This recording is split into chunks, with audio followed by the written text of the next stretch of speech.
I'm Robyn. This is the Honest Truth podcast, number 17, and we are talking about women in construction and our experience with that.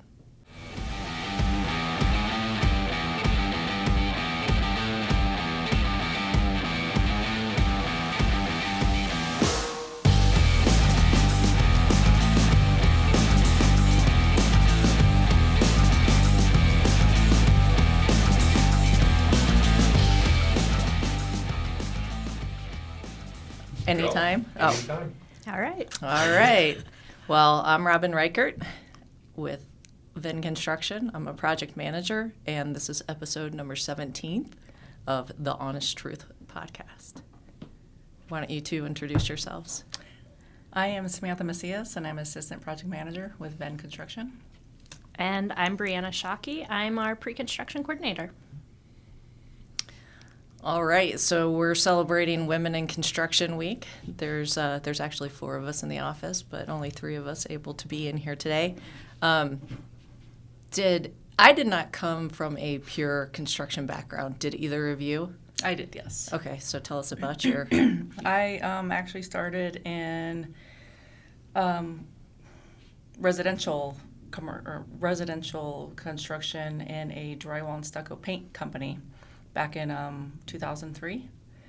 And then from there, I gradually moved up to a commercial HVAC and plumbing subcontractor. And I was with them for the longest time, and then I came into the GC side. And you've been with Ben for how long? Then for 5 years. Okay. So I've been in construction a total of 20 years. Damn. So yeah. It's a long time. But, yeah. That's awesome. Venn is my first construction experience, so I'm just under 2 years here. Okay.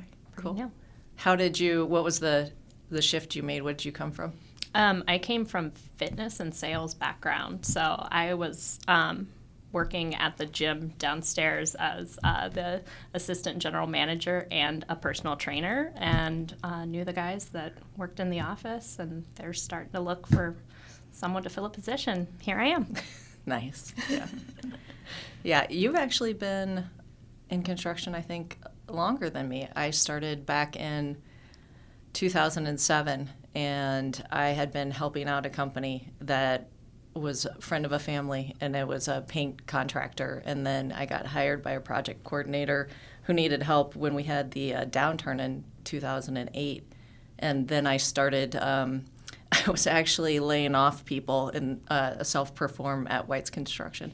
And then their business picked up, and they're like, hey, can you project coordinate? And I was like, well, I don't know what any of that means, but I can do paperwork. Mm-hmm. So it was more like always working my way through the administrative side. And then when I left White's and I came over to what was RJM, now Venn, and worked as a PE and then APM. And then I left for a while as an owner's rep for the school district, and then came back this last year. So enjoying working as a project manager and running some jobs and everything. Do you have any horror stories about being a woman in construction? Like, what do you think, what's been the worst experience you've had as a woman? Because, we definitely have challenges, I think. Mm-hmm. We do. That's a tough one. I'd have to think back. That, in my head a little bit and think back. Do you have any? I don't. I think that the thing that I notice is going to like site visits and owner meetings and things like that is just being acknowledged less than the men in the room. Mm-hmm. Immediately it's the handshake for the guys, and then they just start the conversation, and I'm like, oh, hey, I'm Bre. Yeah. Nice to meet you. I'm also here to walk the project and get some information. Yeah. And just sort of asserting myself a little bit more in the room and making sure that they, include me. They know you're there to work and not just take notes. Yep.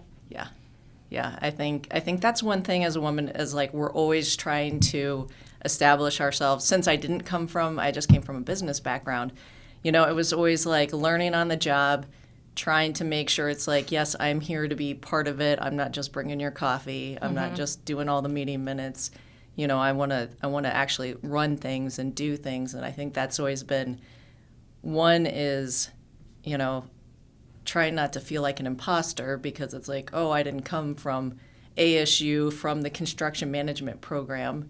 Mm-hmm. So there's that aspect. And then also to just deal with men in construction, I guess, to stake your claim on I'm doing the work, I'm getting it done. But yeah, I mean, I haven't had a ton of like horrible issues. Mm-hmm. And it's really cool because like our Mercy project, the project manager from the owner side is a woman. The project manager from the tenant side is also a woman. And so, we have it's like a strong women's team, which you're starting to see that more and more. Mm-hmm. But like when I first started, it was hardly any. So there's definitely that.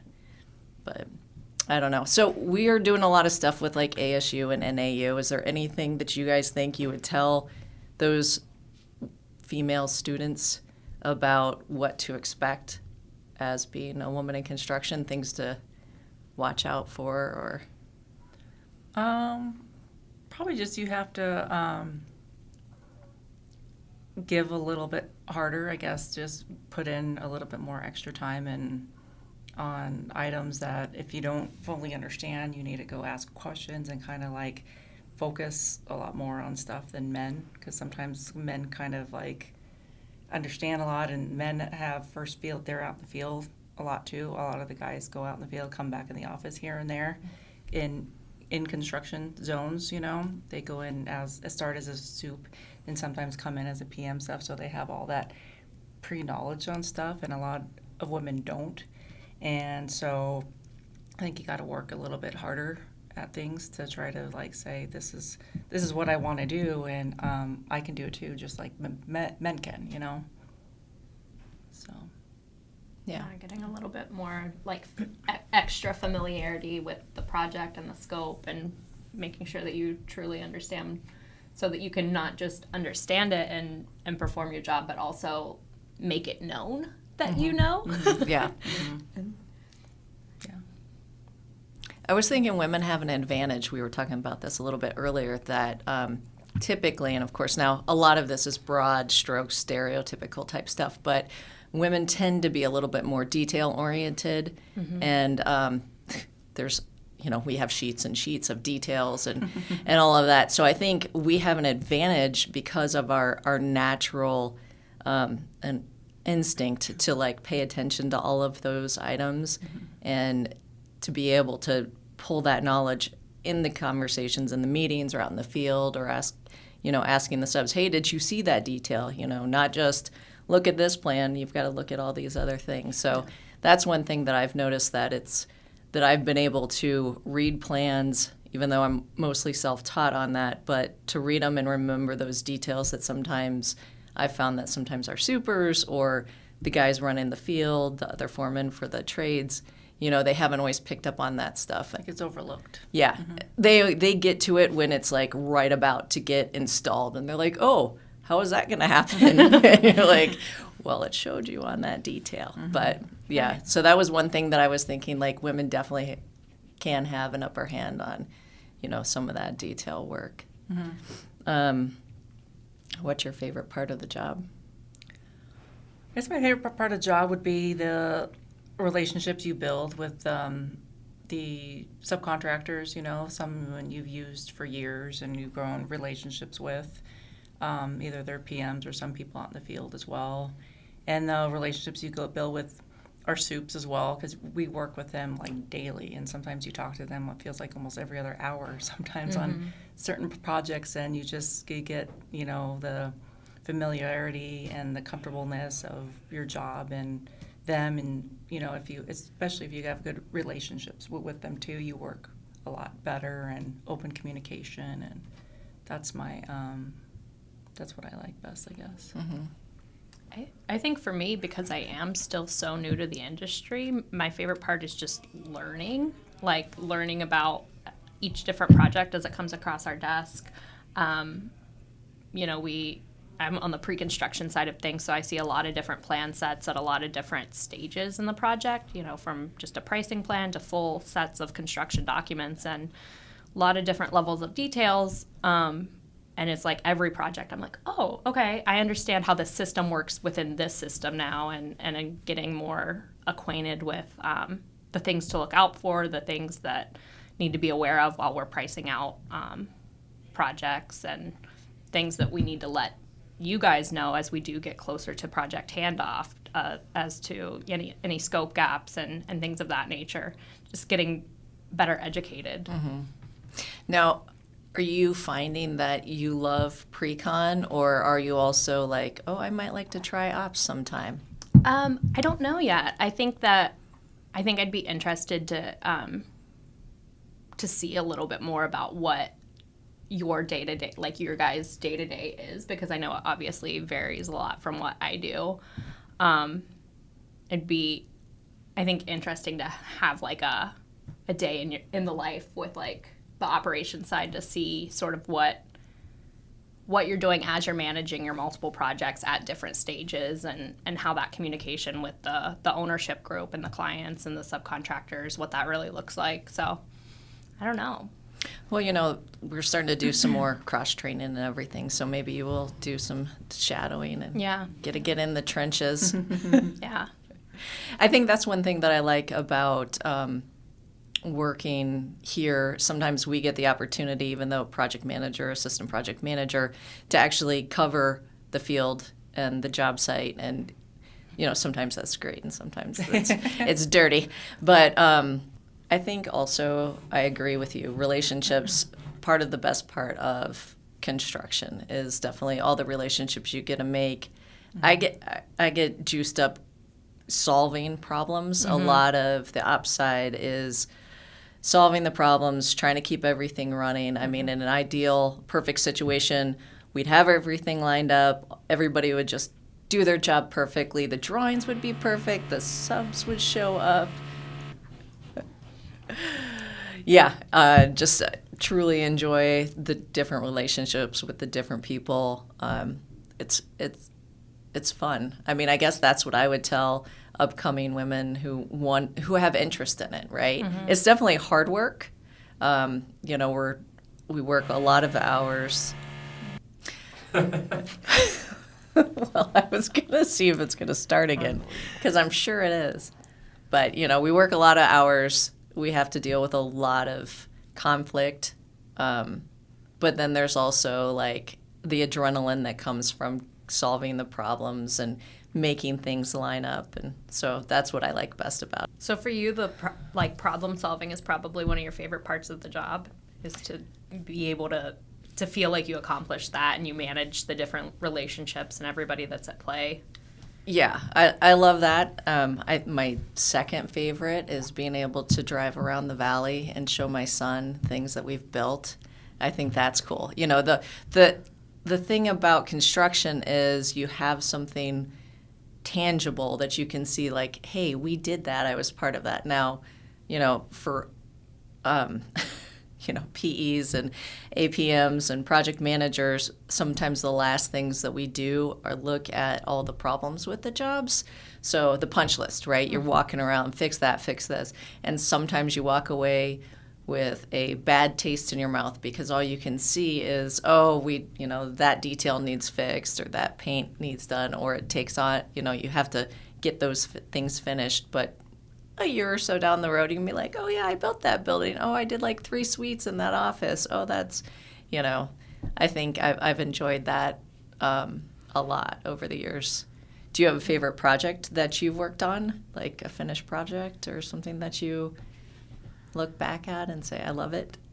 Trying to think. We did, Kevin and I did a free arts project in somewhat downtown Phoenix, almost going downtown Phoenix. That was pretty cool.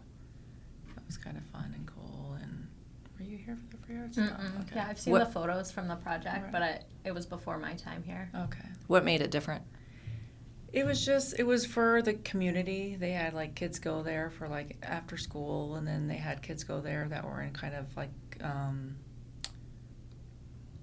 abuse situations. I don't know if full abuse, but just some type of help and stuff for kids, and they had little projects for them to do, and it was based around kids and stuff. So it was kind of fun, and I was aimed towards that. And the building was kind of funky and cool with different type of finishes and stuff. So it was kind of fun. Do you have a favorite project you've estimated? I don't think so. I think it is kind of interesting that from the pre-construction side, we do see, I don't know if I should continue to talk.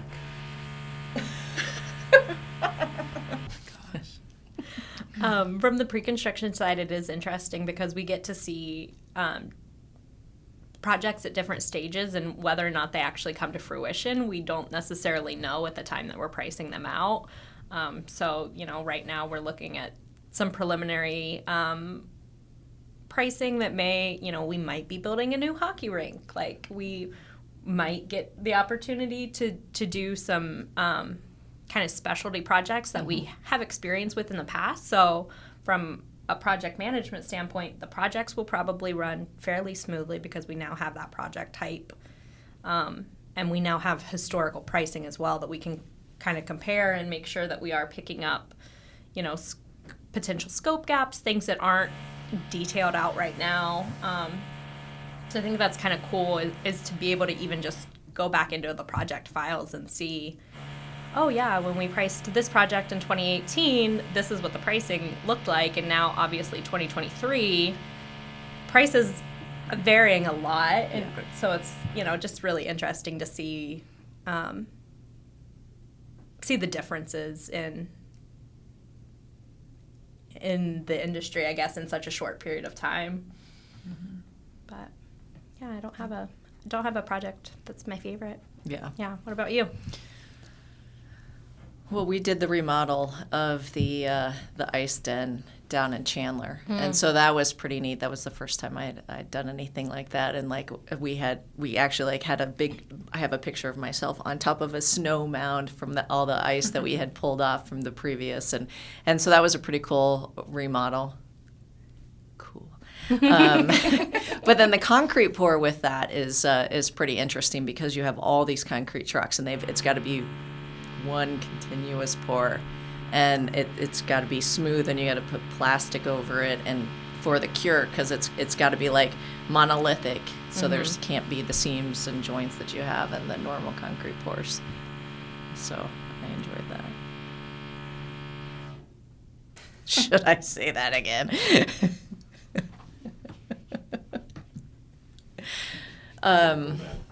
What's that? Yeah, I know. Men screwing everything up. Make sure you put that on the YouTube. So have you seen any changes, Sam? Do you